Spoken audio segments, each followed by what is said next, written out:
اپنے رب سے اپنی حاجات پوری کروا سکتے ہیں۔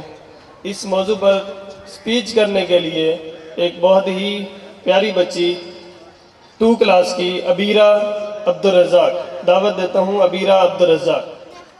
ونصلي على رسول الكريم أما بعد فأعوذ بالله من الشيطان الرجيم بسم الله الرحمن الرحيم قال رسول الله صلى الله عليه وسلم الصلاة عماد الدين صدق الله العظيم۔ معزز سامعین، السلام علیکم ورحمۃ اللہ وبرکاتہ۔